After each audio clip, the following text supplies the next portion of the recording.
আল্লাহ তাআলা কিয়ামতের কঠিন ময়দানে যেদিন স্বামী স্ত্রীকে চিনবে না, স্ত্রী স্বামীকে দেখে পালিয়ে যাবে, বন্ধু বন্ধুরে চিনবে না, পীর সাহেব মুরিদরে চিনবে না, মুরিদ পীর সাহেবরে চিনবে না, দলের কর্মী তার নেতারে চিনবে না, নেতা তার কর্মীরে চিনবে না, বন্ধু বন্ধুরে দেখে পালাবে। এই কঠিন মুহূর্তে সূর্যটা মাথার কাছে চলে আসবে, জমিনটা তামার জমিন হবে, আজকের জমিনের মতো নয়।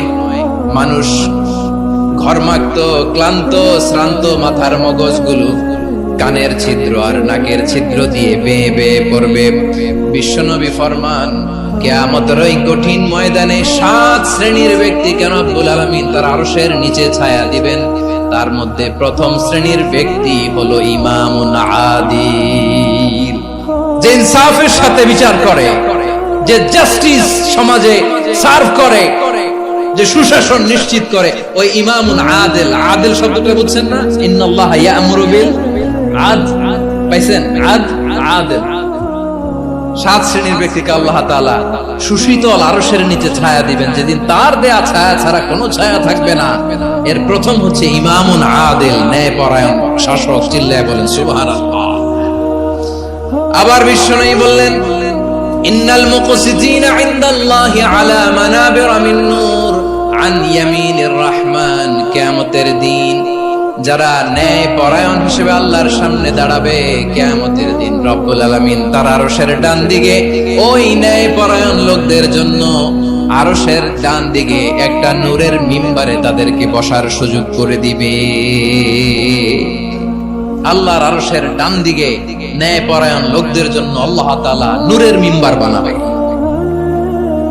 4টে কেন কথা মনে করেছেন? আল আদাল, জাস্টিস। ইন্নাল্লাহা ইয়া'মুরু বিল আদল। আল্লাহ তাআলা এই আদালতের নির্দেশনা দেন, সুবিচার, সুশাসন। প্রিয় ভাইয়েরা, এটা আমরা বাংলাদেশে চাই কি চাই না? এই যে অরাজকতা, এই যে অন্যায়, এই যে জুলুম, এই যে ইনকনসিস্টেন্সি, সমাজের অসঙ্গতির প্রধান কারণ জাস্টিস নাই, সুবিচার নাই, সুশাসন নাই। শেষবারের মতো আওয়াজ করে বলেন তো, আমরা বাংলাদেশে আদল চাই কি চাই না? তাহলে প্রথম নির্দেশনা শেষ, আল্লাহ তাআলা তোমাদেরকে আদলের আদেশ দেন। এরপর আল্লাহ বললেন, আমি তোমাদেরকে ইহসানের আদেশ দেই। ইন্নাল্লাহা ইয়া'মুরু বিল আদলি ওয়াল ইহসান। আমি তোমাদেরকে যেমনি আদলের নির্দেশনা দেই, তেমনি ভাবে তোমাদেরকে ইহসানের নির্দেশনা দেই। ইহসান, আওয়াজ করে সবাই বলেন তো ইহসান। ইহসান মানে কারো প্রতি সফট হার্টেড হওয়া, মহানুভব হওয়া, অনুগ্রহ পরায়ণ হওয়া, অনুগ্রহশীল হওয়া, একে অপরের প্রতি দয়াদ্র হওয়া। একে অপরের প্রতি দয়াদ্র, অনুগ্রহশীল হওয়া ছাড়া মানবিক সমাজ কঠিন কালেও গঠন করা সম্ভব না।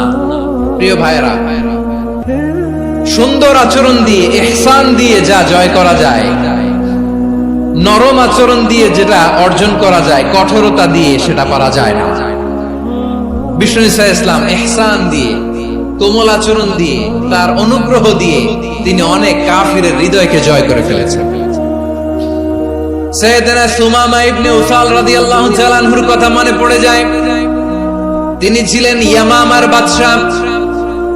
মদিনাতে বিশ্বনবীকে হত্যা করার নিয়তে এসেছিলেন। গোপনে গোপনে বিশ্বনবীকে হত্যা করে আবার ইয়ামামাতে তিনি ফিরে যাবেন। কিন্তু কি অবাক করা কাণ্ড, হত্যা করতে পারে নাই, সাহাবাদের হাতে তিনি ধরা পড়ে গেলেন। সাইয়েদনা সুমামা ইবনে উসাল রাদিয়াল্লাহু তাআলা আনহু হত্যার নিয়তে আসলেন, কিন্তু হত্যা করতে পারলেন না। সাহাবারা ওনাকে ধরে ফেললেন, ধরে মসজিদে নববীর পিলারের মধ্যে বেঁধে রাখলেন। সুমামা ইবনে উসাল, সিরাত থেকে শোনাচ্ছি, রাদিয়াল্লাহু তাআলা আনহু ইয়ামামার অধিপতি ছিলেন। বিশ্বনবীকে হত্যার জন্য আসছেন, ধরা পড়ে গেছেন, এখন মসজিদে নববীতে বেঁধে রাখছে। তার মানে বন্দী। এখন স্ট্যাটাস কি? বন্দী, ক্যাপ্টিভ। বিষ্ণু ঈসা ইসলাম সাহাবাদেরকে বললেন, তার খোঁজ খবর নিও, সুমামা ইবনে উসালের খোঁজ খবর নিও। সাহাবারা বলেন, ইয়া রাসূলুল্লাহ, আপনাকে হত্যা করতে এসেছে, তার তো কঠিন ক্যাপিটাল পানিশমেন্ট হওয়া দরকার, কঠিন শাস্তি হওয়া দরকার। বিশ্বনবী বললেন, না, আমি যেটা জানি তোমরা সেটা জানো না, তোমরা সুমামার সাথে ভালো আচরণ করো। বিশ্বনবী সুমামার কাছে গেলেন। প্রথম দিন যে তিনি কালেমার দাওয়াত দিলেন, ঈমানের দাওয়াত দিলেন, ইসলামের দাওয়াত দিলেন, রিসালাতের দাওয়াত দিলেন, আখিরাতের দাওয়াত দিলেন। পরের দিন যে বিশ্বনবী সালাতের দাওয়াত দিলেন, যাকাতের দাওয়াত দিলেন, ইসলাম কি, কিভাবে, কেমন করে পালন করতে হয় চমৎকার আর্টিকুলেট করতে শুরু করলেন। তন্ময় হয়ে সুমামা ইবনে উসাল রাদিয়াল্লাহু তাআলা বিশ্বনবীর কথাগুলো শুনতে আরম্ভ করলো। একদিন নয়, 2 দিন নয়, টানা 3 দিন বিশ্বনবী সুমামার কাছে ইসলামকে প্রেজেন্ট করেছেন, উপস্থাপন করেছেন। আওয়াজ করে বলেন, কয় দিন? 3 দিন। 3 দিন মসজিদে নববীতে বাধা। আর সাহাবীদেরকে বললেন, তার খোঁজ খবর নিও, তোমরা যে রুটি বানাও এর মধ্যে সবচেয়ে ভালো আটার রুটিটা তারে দিও, সবচেয়ে রিফাইন্ড খেজুর, যেটা পিওর খেজুর, এটা তারে দিও। আর বিশ্বনবী নিজের ওট থেকে দুধ দহন করে ওনার বাড়ির এক কর্মচারীকে বলেছেন, দুধ দহন করে সুমামার জন্য নিয়ে যে। সুবহানাল্লাহ পড়বেন না? সবাই তো অবাক, ইয়ামামা থেকে আসছে নবীকে হত্যা করতে, বিশ্বনবী দেখে তারে জামাই আদর করে।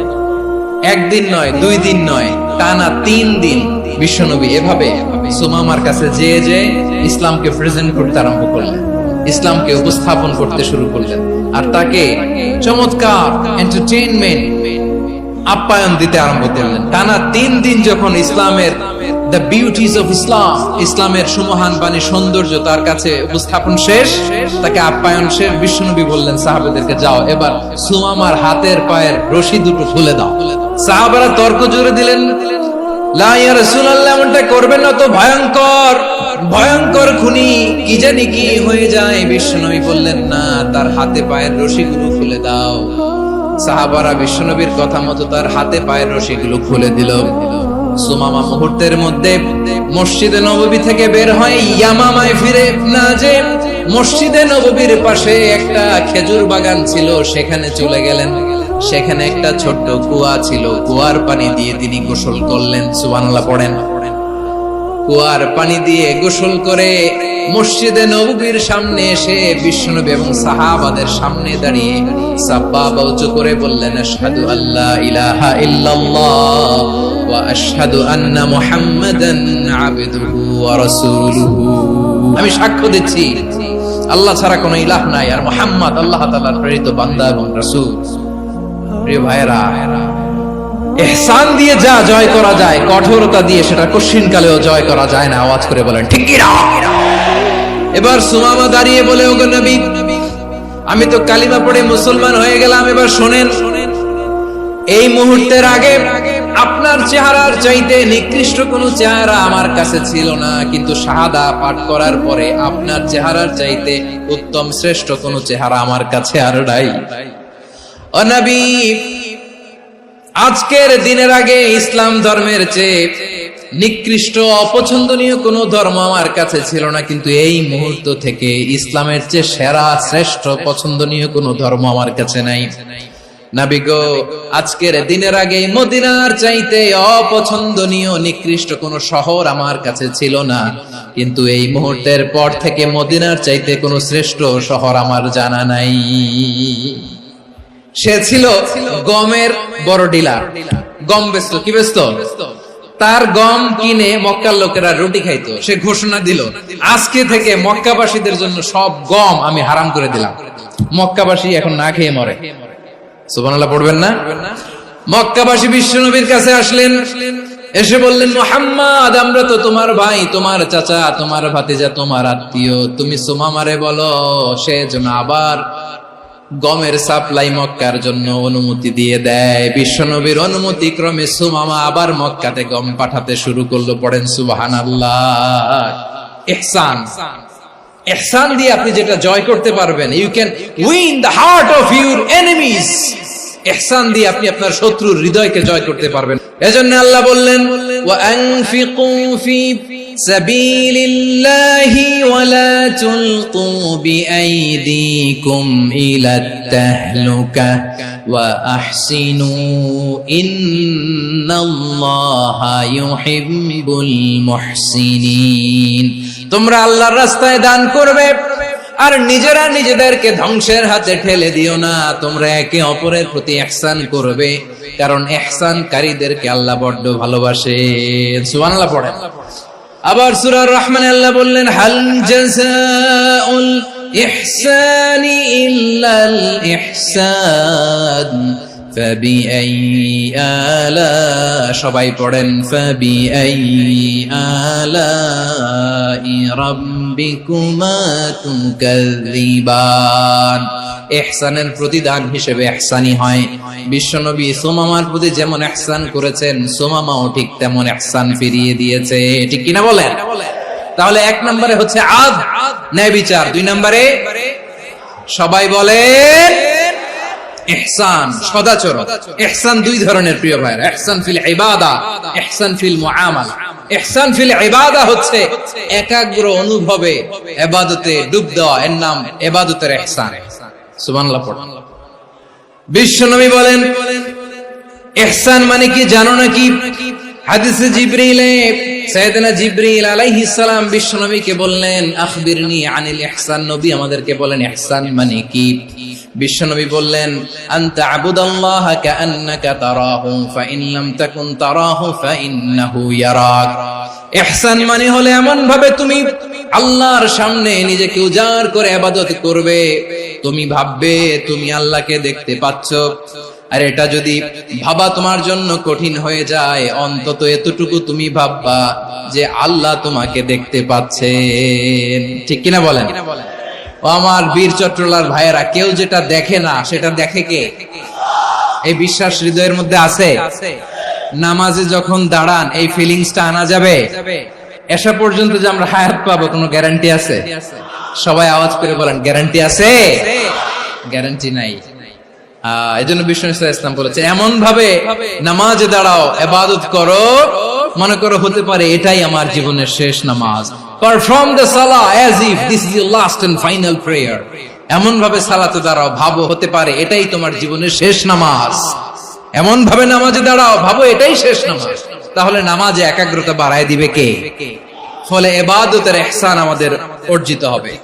আর মুআমালাতে ইহসান হলো, বিশ্বনবী বলেন, ইন্নাল্লাহ তাবারাকা ওয়া তাআলা কাতাবাল ইহসানা আলা কুল্লি শাই ফাইযা কাতালতুম ফাআহসিনুল কিতলা ওয়া ইযা যাবাহতুম ফাআহসিনুয যাবহা ওয়ালিয়ুহিদ্দা আহাদুকুম শাফরাতাহু ওয়ালিয়ুরিহ যাবিহাতাহু। ইহসান দুই ধরনের, আওয়াজ করে বলতে হবে কয় ধরনের?